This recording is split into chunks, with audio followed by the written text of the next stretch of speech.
Welcome back to Someone's Plus Podcast. It is just me today. And as of recording, today is Monday, October 20th. We got some movies to review. So these type of episodes will be coming out more often. It's just probably going to be me going over and reviewing a bunch of movies I've seen in the last week or a couple weeks. I don't know how the time frame that's going to work yet. There could be the new movies that's just coming out in theaters, some old movies, and anything requested. So like this week, we have Black Phone 2 is the most recent. And then we got The Thing, which is coming. Halloween's coming up, so I want to watch an old horror movie, which is phenomenal, by the way. So before I get started on these, if you want me to rewatch or watch something either niche or way out there, you just want to hear me talk about it, comment below what you want. I'll watch it, rewatch it, whatever. I've probably seen it already because COVID happened. So the first movie I'm going to do, I'm going to go from most recent to old.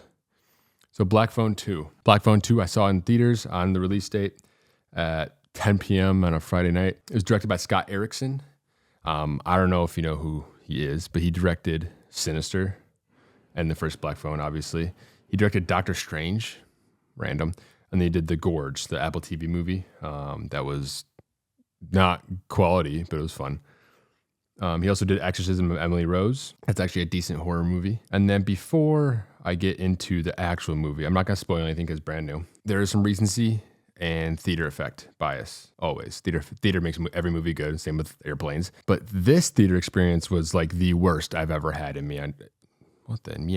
my entire life. But something about this specific showtime that made me go bonkers.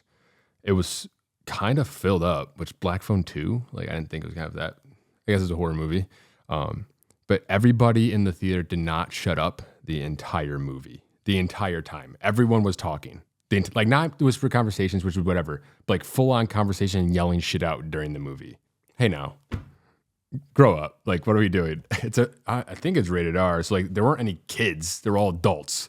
What are we doing? Also, I'm gonna keep going. If you're gonna pay for an overpriced ticket, all movie theaters are overpriced. Overpriced popcorn, and overpriced everything like concessions. To just walk into a movie and talk the entire time, just wait for it on Max in 2 weeks. Like, what are we doing? And like I said before, it wasn't like Whisper Conversations is fine. That's completely okay. But like talking, like nobody was around. Like you're the only one in the room. We're in public. Relax. Oh my God. And what capped it off was at the end of the movie, people were clapping.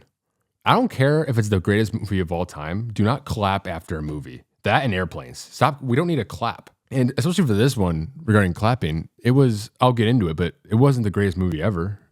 It was borderline good. It was fun. It was okay. But like, hello? To get into it, it's a 6.7 out of 10 at IMDb right now. Just to skip over, I rated it as 6. I would have went 5, 8. Sinister is my favorite horror movie of all time. And I respect it. I don't care if this movie was a 3, I still rated it a 6 because it's Scott Derrickson. Big Ethan Hawke fan too. I'm not gonna spoil anything like I said, but the plot wasn't terrible, especially because after the first one, I wasn't expecting a second one. I didn't think if they were gonna do a second one, I don't know how it would make sense. And they may have made sense. Like it was okay. I honestly didn't even want a second one, but money. Just to skip ahead, something about a serial killer or a killer on ice skates was super cool to me for some reason. Ethan Hawke, obviously it wasn't him, but like his character, ice skating with an axe and just sliding around, I thought it was pretty cool. I don't know why I've never put a killer on ice together before. Cast. Mason Thames, whatever, how you pronounce his name, the How to Train Your Dragon live action kid. He was pretty decent. He's gonna have a long, good career. He was okay. I don't think the writing and the Hollywood effect really helped him here regarding his performance. Same with Madeline McGraw, the girl in it. She had some terrible moments, and I think it might have been the writing, but her like crying and screaming and acting was all great. It was just like the Hollywood moments that were like, all right, move on. Ethan Hawke, obviously great. Duh, no comments there or concerns. To go more into the plot, the younger kid, Mason Thames' sister, the main character basically in this one was the girl. She had these dreams, right? And it was more of like, not really dreams, more of an other realm, like Stranger Things. Like she was 11 for a minute there. And it was filmed differently, like a different picture, like fuzzy kind of. With different sounds and kind of like an actual person holding a camera running around, which was super good. But as soon as it was happening, I'm like, this reminds me of Sinister with the tapes and the kids. I didn't know that this was directed by the Sinister director. I had no idea. Which Sinister has Ethan Hawke as well. So Ethan Hawke and this director came with Black Phone. I had no idea. I'm like, wait a minute. there's got to be some similarity here. And I looked it up, and same director. I want to go more into it, but I don't want to spoil anything. It's brand new. In terms of, is it good? No. For a horror movie, is it good? Yeah. Is it fun? For sure. Is it worth going to see in theaters for? No. I'm not only saying that because my theater experience was fucking awful, but I get like theaters. I think movie in theaters is weirdly expensive. Not only the ticket, but like the food. Like, what are we doing? Like $18 for popcorn and a drink. But when it comes out in Max in 3 weeks, for sure, you can see with your family. There's nothing. It was pretty gory. It wasn't like The Thing gory. There was definite moments in the movie, without spoilers, obviously, that were like, okay, relax. But horror movie logic isn't really there, which is completely fine. I'm down for to have fun. So I would for sure watch it when it comes out on a streaming service, for sure, especially if you like the first one. First one is better because more serial killer vibes and less ghost. This one's more ghost and like, paranormal. But it actually did a full circle with the first one and it like completed it. Should there be a third one? Absolutely not. Did the end of the movie make the end of the movie hint at a third one? No, it didn't. But like, money. So they probably will give you a third one. So that was the first one on this list. There are a total of 1, 2, 3, 4, 5, 6, 7. Second most recent I watched, or that came out, was Smashing Machine.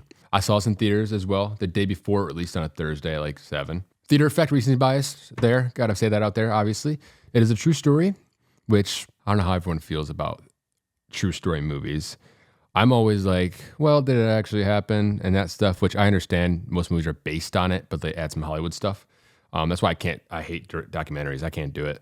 I get too like critical thinking. I'm like, that didn't happen, or did it really happen? Which is kind of like a loser thinking. Like, dude, just have fun. I don't know. I can't help it. It is a 6 point, what is it on IMDb? I think it was around a 7 last time I checked. Let me double check. It's a 6.8 right now. When I went to see it, it was like a 7.8. So obviously, like, people that worked on it and the people that saw it premiere and The Rock crying and stuff like that overhyped it. 6.8 globally. I gave it a 7. I would have said a 6.8 as well. This is the first time I saw The Rock actually act, not as The Rock, which was very kind of refreshing. The makeup was amazing. It looked like Mark Kerr. It was based on a UFC fighter named Mark Kerr.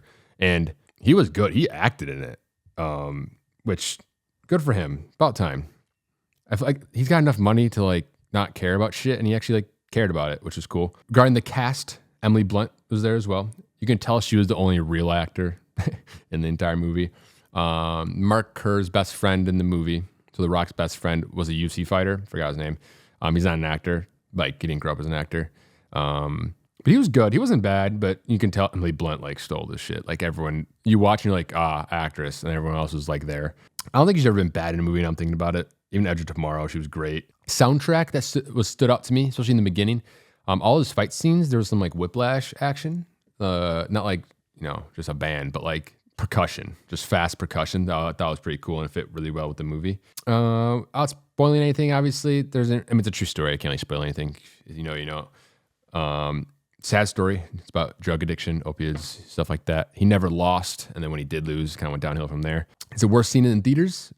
Nah. But it's another one where when it comes out in Max or Peacock or whatever in 3 weeks, you should for sure watch it. It's a good story. It's sad, and it's the first time The Rock ever acted, which is awesome because that hasn't happened in a very long ever. Let's see. My favorite Rock movie is Gridiron Gang.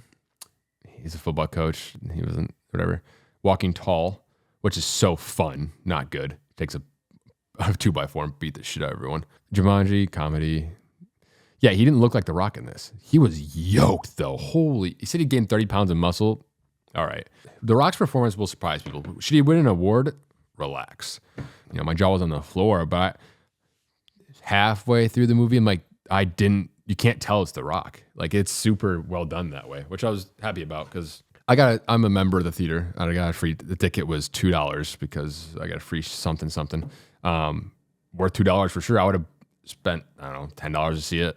Definitely not going to watch it again, like ever. I don't need to, but it was pretty good. And I also liked it because it was about UFC, but it was more about the drug addiction and his relationship with his girlfriend, then wife. I don't think they're together anymore, but I think The Rock had some contract. I think I heard about this, but like he has to be a main character and he can't lose in any movies ever. Like, I thought that was like a weird contract he had. I'm dying. You lost in this for sure. All right, the third movie that came out recently, The Lost Bus, Apple TV movie, Matthew McConaughey. Now, for Apple TV movies, they suck. They haven't released a good Apple movie ever. The Gorge, fun, not good. But like in terms of Apple TV, their shows are phenomenal. Arguably the best streaming service for shows like ever. Like they're insane. It's insane. But movies are so garbage. And this one surprised me. I saw Matthew McConaughey. I do like Matthew McConaughey. Overall, he's good. But it's a True Detective thing that it's the best season ever created in television. True Detective season 1, Matthew McConaughey and Woody Harrelson. So I always had that respect. Oh my God. Anyone got a cool get rid of hiccups thing? Don't you like say watermelon or some shit or pineapple? Was that real? Oh, embarrassment. Gets rid of the hiccups. How can I be embarrassed right now? Anyway, that respect will always be there, so I had to see it. I'm like, oh, whatever. True story. So another one where it's like, did it actually happen?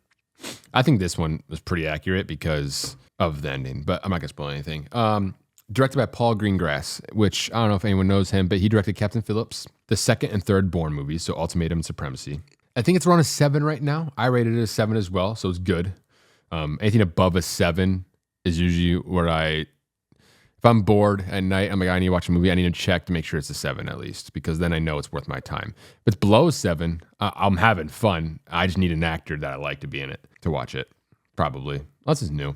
It's a fun family watch for sure. You can watch with your family. Nothing, gory or insane. It's insane, but nothing gory or violent. No violence. But it's about forest fire, true story. Matthew McConaughey's a bus driver, and he's trapped in the forest fire in a bus with a bunch of kids on the bus. Forest fires suck, dude. I mean, I'm sure, if you've seen Only the Brave, so sad. But this one was bad, apparently. It's 2018, I think. I remember the story about the 2018 fires when I was in high school. I was a senior, junior, sophomore. I don't know. It was happening, but I didn't hear about the story at all until this movie came out, which is good. I like, although we need to put, for true story movies, we need to put a 10-year minimum before you make the movie, because the event happens, they make the movie too soon, and then they end up doing something bad, like Blindside, for instance. True story, it was good.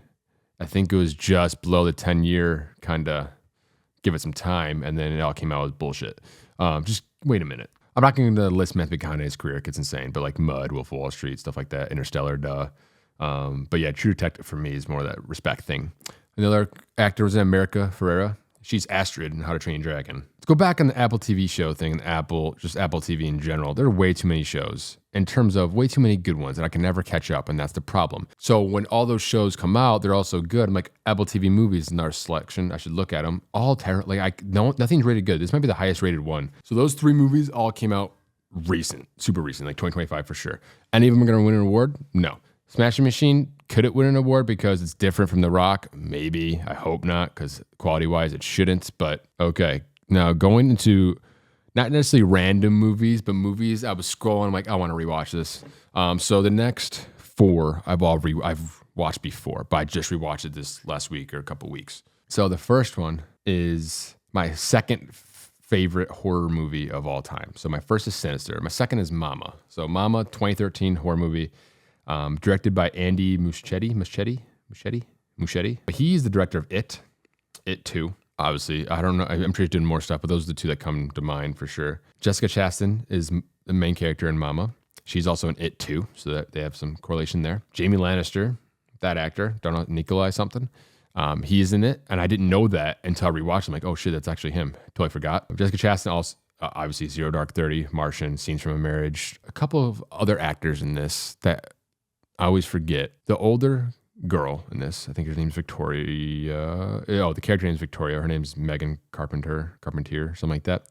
She's also in both of the It movies. So her and Jessica Chastain worked on Mama as well as It in the future. The older girl in Mama, she was the bully to the redhead. I think she's worked at the pharmacy maybe as well. Kind of cool correlation there. The younger girl also was in the It movies. I don't know if both or one, but they also worked with the same director as well. So 3 actors with the same director worked on this Mama and both of the It movies. So it's kind of a cool correlation there. I like when actors and directors kind of stick together or work together. The younger girl is also in the miniseries called The Tale in the Max. I don't know if it's a true story. I hope not. That shit was so heavy. It was sad. Was it a movie? It was a movie. It wasn't a series, right? I don't know. It's on Max. It's super good. It's super, like, it made me angry about a dude that, like, does some stuff to a younger girl and she forgets as she's older and she's trying to, like, remember her past. It's super sad, awful, made me angry, but it was really good, well done in terms of cinematic. Another connection that I found out, I don't know if it's, like, verified or not, but Mama, the entity, has a long face. It's terrifying. I think it's the same woman from the It movie. Both same director. That painting on the wall, and one of the fears that Pennywise has is that long-faced woman. I think it's the same, either the same design or maybe it's the same person. They connected it weird. I was watching Mama. I saw her face. I'm like, what other long-limbed, like, gross lady is in the movie? And I thought Coraline, which long spider, gross, yeah. But Mama and It, the entity, I think they're the same thing. Another reason that Mama is so terrifying to me, she doesn't walk, she floats or crawls or goes in the ground. The floating thing from the first scene in the cabin, terrifying. I never got used to her. I can't do it, no thanks. Go more into specific scenes, a little more spoily, but it came out in 2013, so, like, come on, catch up. First beginning of the movie where they're crawling around, the little girls are crawling around in the cabin. I don't like that. Little girls in the dark for horror movies, fuck that. But, like, them crawling around, no. And the sound, no. Another notable scene that I kind of recognized was a still camera showing the hallway on the left and the bedroom on the right. One of the little girls is playing with her blanket and pulling it with someone. In the hallway, there's the other 2 characters that were in the house, you know, notifying that, like, the little girl is playing with Mama. So terrifying because there's no soundtrack during these parts. It's just quiet. That was really well done. There's not a lot of movies that actually scare me, like, in terms of jump scares or whatever. That's just a timing thing. But, like, just the horror part, this is one of them. I don't know why. I just don't like the long face. I don't like it. Looks, I mean, it's 2013 and it ages well. I'm not a fan. After I watch it every time, and it's like a dark, like, I watch it at night, it's dark in my apartment or whatever, and if I look in a corner, I'll like do a double take. Like, it fucks me up for at least 30 minutes after. Like, I'll make sure, like, we're good. Another scene that, like, just to bring up, the older sister was telling younger sister, don't go to her, she's angry. And as soon as she said that, the jump scare that happens during that part or right at it will always, like, I don't care how many times I watch it, I freak the fuck. I can't do it. Long-limbed women and young girls in the dark during horror movies fucks me up every time. I can't do it. No. Same with old women. Maybe just women. No. Elderly women, little kids, and long-limbed women. Those 3 fuck me up. I'm thinking of The Visit and the elderly women running around in the night, like, naked and other things. It's rated a 6.2 on IMDb, which for a horror movie is pretty good because horror movies are, you know, tilted a little bit. I rated it a 7, but I would go 7.5 if I could do decimals. Like, I love it. It's so good. I spoil it. The ending, I'm not to go, you know, spoil it too hard on the ending, but I actually love the ending because it's like a 1-for-1 trade, if you know what I mean. The next one, World War Z, came out in 2013. It's a 7 on IMDb. I think I rated it a 7.3 or something, or I think I rated it a 7 on the app, but, like, I'd go 7.3. The director's Mark Foster. He also directed A Man Called Otto, named Otto, whatever, the Tom Hanks one, which weird how, I don't know, weird.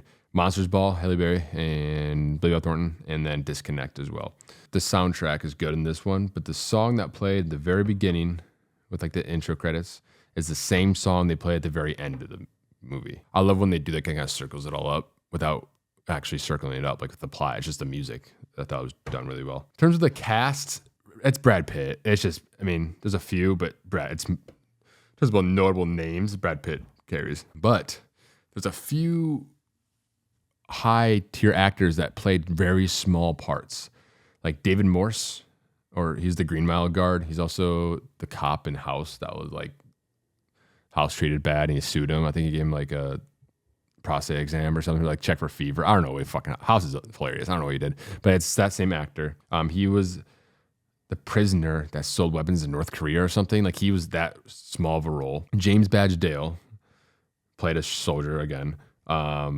He's in the Pacific, 13 Hours, The Departed, Only the Brave. One of his daughters in the movie is Judy from the Conjuring series, which is kind of interesting. And then some of the doctors in that one facility at the end and the vaccines and stuff were pretty notable as well. A couple of soldiers, actors, I don't know how their names. I just connect them. The We Are Marshall assistant coach, or he's from the show Lost, is a soldier in that, very small.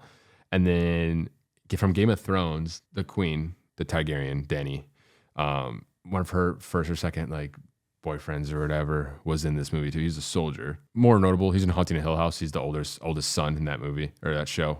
That same actor. Game of Thrones boyfriend, his name's Dario, I think. He was sick. He had that one blade that was like kind of concaved in. The movie wastes no time in turning up the tempo. Like from the traffic scene until the end, there's no slow like dialogue monologue parts. It's fast.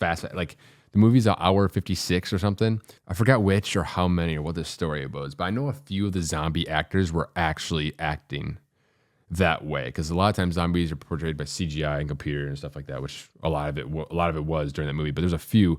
The first guy that got infected that Brad Pitt was looking in the traffic, that guy was just all acting, no computer. And then as well as the very last zombie when Brad Pitt put like rabies into him and then walked right past him, that zombie was also acting, no computer stuff. Those two for sure. I think there's more like weird, interesting facts about the zombies in World War Z and how they acted and stuff. But I know there's two. It might be a third. So the reason this movie's hated/loved, polar opposites. It's a book. Star is a book. The book is better. Shocking. Every book is better than the movie. We need to accept that and move on and stop comparing the two. The setup for the second one was kind of there, kind of. Like there were rumors about it, like it was in production, then it wasn't, and no one really knows. It's too late now, but the very end of the movie was kind of like a trailer to the second one. I think they tried to wrap it up with the end scenes, but it seemed more like a trailer. So that's why everyone was kind of excited for a second one, but there's no way there's gonna be a second one. Going back to the tempo and the hour, it could have been a 3-hour movie if they wanted to. Like it was fast. I won't say it was rushed, but they went through some stuff very fast and some logic that was like skipped and just stuff like that. Like they crashed the airplane and they found the facility within like 2 minutes of runtime. It's like, okay, well, how, stuff like that. This movie also uses the word zombie, which a lot of zombie movies don't. I Am Legend doesn't, 28 Days Later doesn't, and Walking Dead doesn't. The word zombie in zombie movies isn't usually said for whatever reason. But this one, they said it right off the bat in the theories and stuff with that one doctor that shot himself when he fell like an idiot. I think I Am Legend, they call them Dark Seekers in the book, and they're technically vampires, so I guess they weren't using zombie anyway. But there was one monologue scene, like one, and it was with that doctor in the plane before they landed in Korea or something, South Korea. The monologue about Mother Earth and that quote, that was pretty cool. Definitely probably from the book, but there's not a lot of monologue and dialogue and method acting and stuff like that. It was pretty fast. Another notable scene was kind of 15 minutes after that was when they're the quiet scene. They're trying to refuel the plane and they're riding bikes to be quiet. That was kind of cool. These zombies were terrifying. They jumped and they didn't give a they just flew around. Literally, they were like Ray Lewis. They would take people out. They didn't care. Another notable scene is when he chopped that girl's arm off with no hesitation. That was kind of gnarly. Airplane scene, a lot logically not great, but it was fun. The quiet scene, the research facility, kind of cool to kind of get to room 139, vault 139. I don't know how I remember that. Kind of terrifying, kind of cool, definitely notable in the highlight in the movie. Just one thing that always pisses me off, not just this movie, but all movies, that someone's running away from something or to something or something. When a side actor or character is not running, they're yelling the person to run. Like, no shit. Like, there's zombies chasing them, and they're yelling to run. Like, duh. I always hated that. And then the ending with the whole camouflage concept and kind of the wrap up of, like, not the twist, but, like, the realization that they need a healthy host. That was kind of cool concept. Looking back, it's kind of, like, obvious that why he was looking, but I've watched it so many times that I just kind of go off of it. A hidden moment that I noticed when I was watching that might have been off script or kind of a mistake or blooper, I should say. When Brad Pitt took his thing or injected himself with whatever and had the box and he was carrying it down the hallway with all the zombies running past him or walking. And one zombie shoulder checked the shit out of him. The shit being too much for Brad Pitt, like the big star. Shoulder checked him and he just kept going. And probably, not one other zombie shoulder checked him, just one. I didn't know if that was planned or some extra, just hated him or it was an accident. And I kind of wonder how he felt, the extra after shoulder checking him. Like I thought it'd be so funny if he just like apologized. Like I don't know if that was on script or not. It's very small, but I realized I'm like, that probably was not supposed to happen. And then just overall, it's fun. It's a fun 2 hours. It got bombed because of the book comparison and expectation, but like we need to grow up from that. That always makes me angry. Like it's obviously not this. No book is the same. There's Harry Potter. Like it just there's nothing you can do. His 6th movie in review, Stuck in Love, that horror movie. Came out in 2012. Director Josh Boone. He directed Fault in Our Stars, which I could kind of tell. It's a rom-com, more drama, but drama rom-com. But if you can relate to it, it could be a horror movie for you. Cast is loaded. It's Jennifer Connelly, duh. I mean, she's in so much stuff, but I think Beautiful Mind, obviously. Then I think Only the Brave. He was Josh Brolin's wife in that movie. Kristen Bell, the coach from, and I forgot his name. His first name's Greg. He's the coach from Invincible, the Eagles movie. He's the head coach. That actor's in it. He's kind of like the main character. Michael Orr's sister in The Blind Side, Lily Collins, is in this. And then Logan Lerman or Percy Jackson is also in this. He's more of a Perks of Being a Wallflower, Logan Lerman, not Percy Jackson, but that vibe. And then Alex Wolff's brother from Hereditary, Nat Wolff, something like that, is also in this. So it's loaded cast. It was more drama than funny. Not like the jokes weren't funny, but like the vibe and the music and the soundtrack wasn't, that comedic. Very well done in terms of rom-coms. But again, like Crazy in Love is funny. This isn't funny. It's like, it's a different vibe. There's some sad moments for sure. Nothing crazy. No Manchester by the Sea stuff. But like, with all the other movies I've rated, this is the best one on the list so far. It's on Peacock if you do want to watch it. It's definitely a must watch, I would say, at some point. It's really well done. The last movie that I rewatched The Thing. It is October, so I'm like, I gotta get one scary thing in here. I would classify it more as a thriller and a mystery than a horror movie because of it aging. I was more sweating than scared. Thing, 1982, director John Carpenter, legend. He directed Halloween. The cast is loaded for like 80s, but like to simplify it, Kurt Russell, obviously the main character. He looks the same as he does in Guardians of the Galaxy 2. Like he looks like the same person. Or, oh my God, what's the movie called? One with the pyramids. Stargate? Oh my God, look that up. Stargate. James Spader. That's James Spader with long hair. Holy shit. That's why I think of Kurt Russell too. Stargate's awesome. I love that movie. I watched the movie so many times as a child. I think I had the DVD for it. It's not a random, like I won't say random movie review, but it was there. I had to watch it again. I love it. It's one of my favorite classified horror movies. I said earlier this episode, The Sinister Mama. Those are like horror. This is more thriller for me because of the Thing and the picture and the gore. It's 80s. I mean, it holds up for 80s. If you think about it, I mean, it was 43 years ago. So I think it holds up for 80s, but it's still like, all right, let's relax. Like it doesn't look that realistic. I also think 1975 Jaws and the shark holds up. So I don't know, maybe it's just me. But I also think this movie needs some additional respect or appreciation. It is phenomenal, like a picture, the tempo, the soundtrack, it's all perfect. It's 8.2. I rated it a 9. The only negative on the movie is that dogs die, and that's just part of the plot. I gotta accept that, but I just, emotionally. The guy that lives at the end with Kurt Russell, they're sitting there, don't know if each of them is a thing or not. He's played by Keith David. He has had a crazy career, acting, voice acting, and one of them I realized when I was watching The Thing. I'm like, wait a minute. So this is the one I realized. He's the cat from Coraline. The fact that those movies connect somehow is so funny to me. He's in SpongeBob. He's Gary's collar. I forgot how many episodes that happened, but in Gary's collar, that's his voice. That's him. SpongeBob also has like Gimli is Man Ray from Lord of the Rings. I know that for a fact. And then Scarlett Johansson was the mermaid in the movie. SpongeBob connects everywhere. Okay, that is the last one I have until the next time I do this. But yeah, expect more episodes like this of just me. The next one, I'm thinking every 2 weeks for this type. It's October 20th. Remember, the 5th of November is coming up, which means V for Vendetta time, which means I need to rewatch that. So that'll be in the next episode. V for Vendetta for sure. And if you want me to rewatch or watch something that I probably watched every recommendation you're probably gonna give me.